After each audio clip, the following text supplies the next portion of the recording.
नमस्कार किसान भाइयों इस वीडियो में हम बात करने वाले हैं नई अफीम नीति 2023-24 को लेकर हमें जो सूचना मिल रही है उस सूचना के अंतर्गत इस वर्ष 25 से 30 हजार नए अफीम के पट्टे दिए जाने की संभावनाएं बताई जा रही हैं और सभी किसानों को चाहे वो लूनी चीनी के अंतर्गत हो चाहे वो सीपीएस पद्धति के अंतर्गत हो इस वर्ष भी पिछले वर्ष की तरह 10-10 आरी के सभी किसानों को अफीम के पट्टे दिए जाएंगे।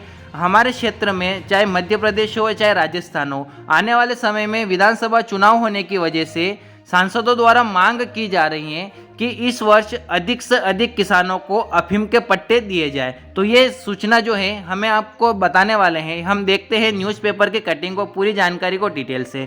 तो चलिए हम देख लेते हैं पूरी जानकारी को डिटेल से हमें क्या सूचनाएं मिल रही हैं। अफीम नीति 2023-24 सांसदों की मांग पर प्रारूप पर पुनः विचार, चुनावी समीकरण साधने के लिए अधिकाधिक लाइसेंस बढ़ाने की कवायद। किसान भाइयों, हम जो न्यूज़पेपर की कटिंग देखने वाले हैं ये 7 सितंबर का न्यूज़पेपर का कटिंग है, दसपुर एक्सप्रेस का न्यूज़पेपर। इसमें देख लेते हैं पूरी जानकारी हमें क्या मिलने वाली है।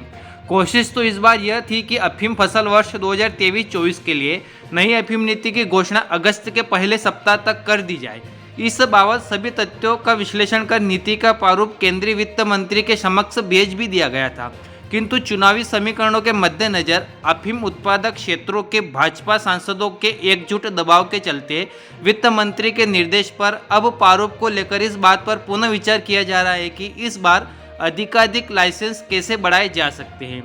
विदित है कि प्रत्येक वर्ष केंद्रीय वित्त मंत्रालय द्वारा घोषित अफीम नीति के प्रावधानों की कसौटी पर खरा पाए जाने वाले किसानों को मध्य प्रदेश, राजस्थान और उत्तर प्रदेश में अफीम काश्त के लिए लाइसेंस प्रदान किए जाते हैं। पिछले 2 फसल वर्षों में परंपरागत ढंग से अफीम की खेती करने के साथ साथ सीपीएस पद्धति के तहत अफीम के डोडे पर चीरा नहीं लगाने की शर्त के साथ भी लाइसेंस दिए जा रहे हैं। अफीम नीति निर्धारण की प्रक्रिया के अंतर्गत तीनों अफीम उत्पादक राज्यों में अफीम उत्पादक सलाहकार समिति की बैठकों के माध्यम से निर्वाचित जनप्रतिनिधि, अग्रणी किसानों, कृषि विशेषज्ञ और अफीम एवं अल्कलाइड प्लांट के अधिकारियों से नीति निर्धारण के बारे में सुझाव लिए गए थे। प्राप्त सुझाव का विश्लेषण कर नारकोटिक्स कमिश्नर कार्यालय के निर्देश रिपोर्ट भी केंद्रीय राजस्व विभाग को भेज दी गई थी। सभी पहलुओं पर विचार कर केंद्रीय राजस्व विभाग ने अफीम फसल वर्ष 2023-24 के लिए अफीम नीति का प्रारूप निर्धारित कर जुलाई माह में ही केंद्रीय वित्त मंत्री के समक्ष प्रस्तुत कर दिया। कोशिश और संभावना यह थी कि इस प्रारूप पर शीघ्र ही केंद्रीय वित्त मंत्री की स्वीकृति मिल जाएगी और अगस्त माह के पहले सप्ताह तक नई अफीम नीति की घोषणा हो सकती है। ज्ञातव्य है कि हर साल की अफीम नीति की घोषणा जल्दी से जल्द करने के मांगों का प्रमुखता से सामने आती रही है। चुनावी समीकरणों को लेकर अफीम उत्पादक क्षेत्रों को सांसदों का प्रबल दबाव है। जानकार सूत्रों का कहना है कि वित्त मंत्री के विचारार्थ रखे गए नीतिगत प्रारूप में सीपीएस पद्धति के अंतर्गत करीब 15 से 20 हजार लाइसेंस बढ़ाने की अनुशंसा की गई थी, लेकिन तीनों राज्यों में अफीम उत्पादक क्षेत्रों के भाजपा सांसद और अन्य नेतागण चुनावी समीकरणों के लिहाज से नीति में और अधिक मात्रा में लाइसेंस वृद्धि चाहते हैं। उल्लेखनीय है कि देश के अग्रणी अफीम उत्पादक राज्य मध्य प्रदेश, राजस्थान में इसी साल के अंत तक विधानसभा चुनाव प्रस्तावित हैं। इसके बाद अगले वर्ष मई 2024 में करीब लोकसभा चुनाव संभावित हैं। इस बार घोषित होने वाली नीति के बाद वर्ष 2024-25 के लिए अफीम नीति सितंबर-अक्टूबर 2024 में घोषित होगी। दूसरे शब्दों में कहें तो दोनों मुख्य चुनावों से पहले यह अफीम नीति आनी है। लिहाजा केंद्र के सत्तारूढ़ भाजपा के अफीम क्षेत्रों से संबंधित सभी सांसदों ने एकजुटता से केंद्रीय वित्त मंत्री निर्मला सीतारमण से बैठकर वर्ष 2023-24 के लिए घोषित की जाने वाली नीति का स्वरूप लोक लुभावना रखने की पूर्ण जोर मांग की है। सांसदों की मांग 1.5 लाख तक की जाए लाइसेंस की संख्या, यानी कि सांसदों का कहना है कि 1.5 लाख तक लाइसेंस की संख्या इस बार नए किसानों को दिया जाए। तो देख लेते हैं पूरी जानकारी। प्रसंगवश उल्लेख है कि विगत अफीम फसल वर्ष 2022-23 के लिए परंपरागत खेती के लिए 61,854 किसानों को और सीपीएस पद्धति के अंतर्गत 23,778 किसानों को लाइसेंस प्रदान किए गए थे। यानी दोनों मिलाकर कुल 85,635 किसानों को लाइसेंस दिए गए थे। यह भी गौरतलब है कि कुल किसानों में से 80,000 किसानों ने मध्य प्रदेश और राजस्थान में से हैं, यानी कुल किसानों और कुल अफीम खेती के रकबे में से 93% भाग इन दोनों राज्यों में है, जहां इसी साल अंत में चुनाव होने हैं। यह भी विशेष है कि दोनों राज्यों के अफीम उत्पादक क्षेत्रों से केंद्र में सत्तारूढ़ भाजपा के ही सांसद हैं।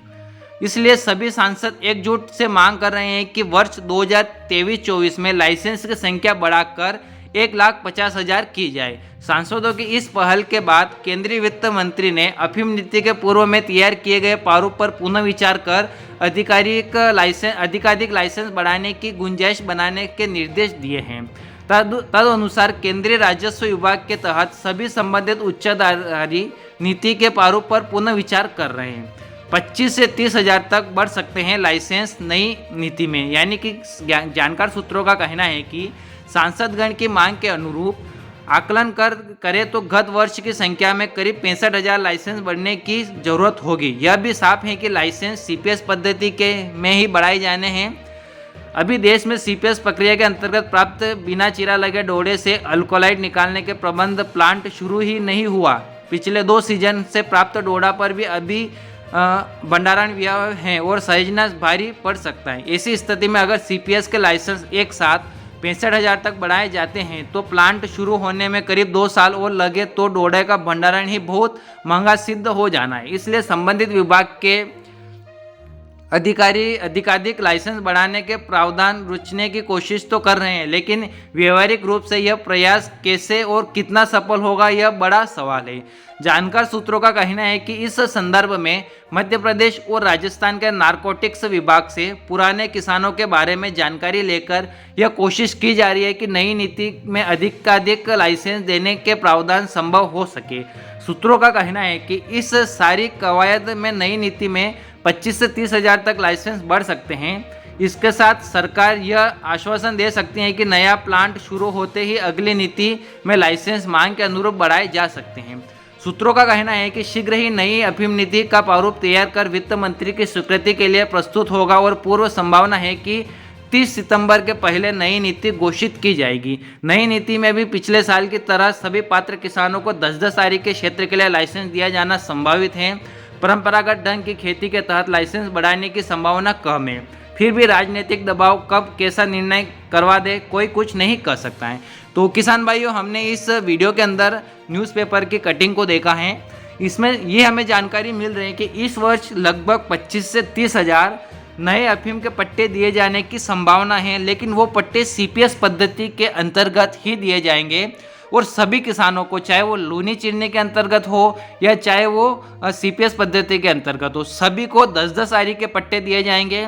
यानी कि मध्य प्रदेश और राजस्थान में आने वाले समय में चुनावी वर्ष होने की वजह से सांसदों द्वारा इस वर्ष अफीम के पट्टे बढ़ाए जाने की मांग वित्त मंत्री के सामने प्रस्तुत की हैं। तो ये देखा जाएगा कि कितने पट्टे इस वर्ष और अधिक मिलने वाले हैं किसानों को। सारी जानकारी आपको इस वीडियो के माध्यम से या इस चैनल पर आपको मिलती रहेगी समय समय के अनुसार। तो किसान भाइयों, यदि आप हमारे इस चैनल पर पहली बार आए हो तो हमारे चैनल को जरूर सब्सक्राइब कीजिएगा और इस वीडियो को अपने सभी किसान भाइयों तक एक बार जरूर शेयर कीजिएगा। और किसान भाइयों, वीडियो देखने के लिए आपका बहुत बहुत धन्यवाद।